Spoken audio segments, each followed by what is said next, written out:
Hello everybody, my name's LODWise. Hi, my name's Jiminesis.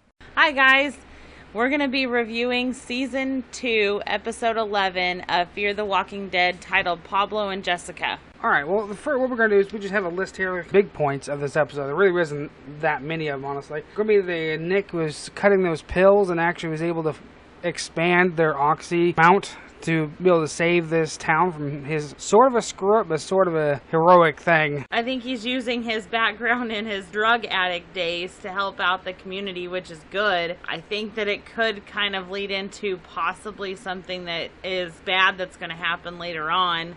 We also get a little insight tonight on the pharmacist / doctor's neck bite and how he got that bite and how he was able to survive a walker attack. What do you think about that? Do you think he was telling the truth?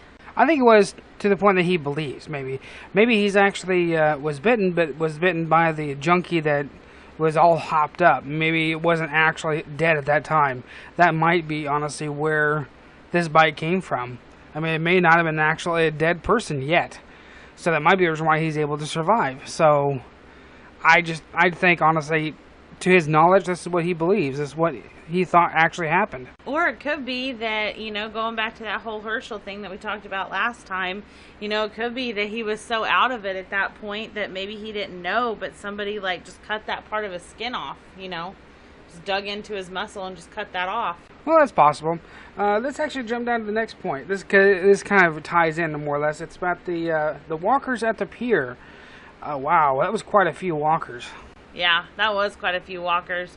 I really like the fact that they came together and they've now formed an alliance. The wedding party and the hotel manager have teamed up with Madison and her group to work together to take over the hotel, to make it safe so they can stay there. And I really like the fact that they came together. I think it's going to be really important later on that they're together because that's a big hotel that they have to guard.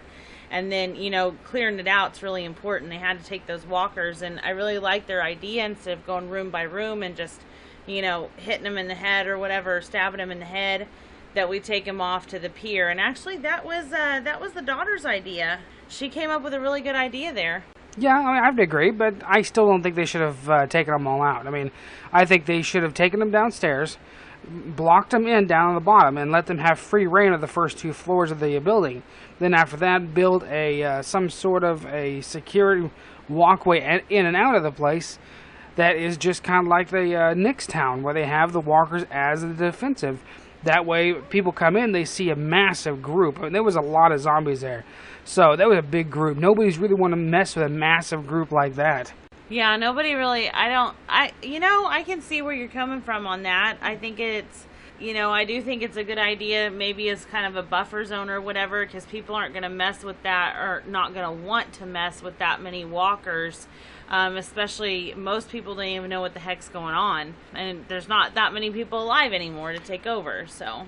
Do they even have weapons? I'm actually like firearms. I think maybe they might have 1, maybe 2, but they really haven't shown them with a lot of firearms. So they're going to have to, defend this place with bare hands kind of thing?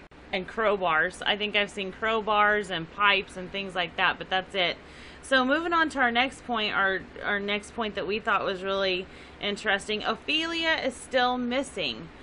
We still have no idea where she's at, what she's done. They kind of said something about maybe she took the truck or maybe she didn't. Well, yeah, I mean, there really is no evidence saying that she didn't take it, but I think, honestly, maybe she did, or, maybe she did take it. She's just tired of it. She just wants to get the hell away from these people, or she's just, so distraught about her father's death anyways. So, yeah, I mean, she probably took it, and she probably just left, thinking she'd have a better chance of surviving. Thing is, we have not seen the last of her. One way or another, we will find out what happens to her, because that is one good thing about Fear, as well as regular Walking Dead. We always know what happens.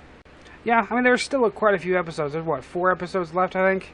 4 or 5, yeah. Okay, yeah, so they still have plenty of time to actually bring her back into the show.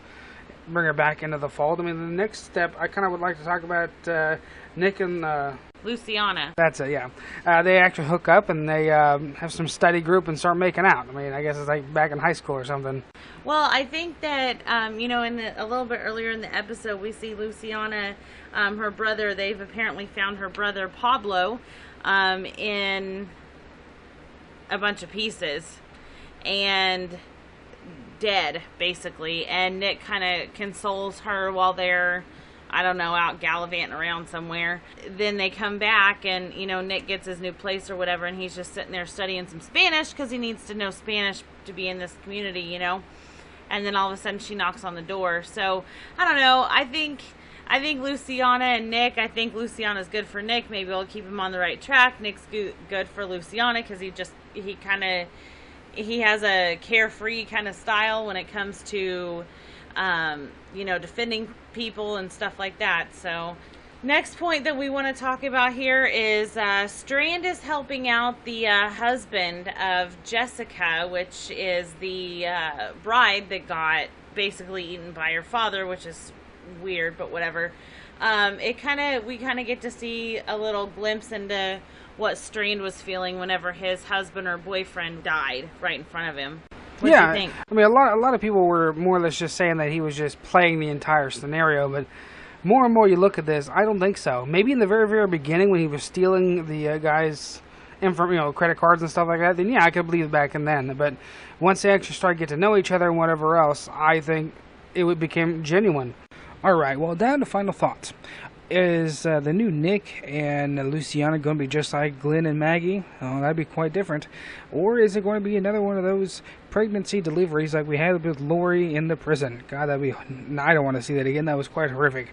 But if you guys like this, hit the like button, hit the subscribe button, leave your comments. I definitely read them, and I'll catch you guys next time.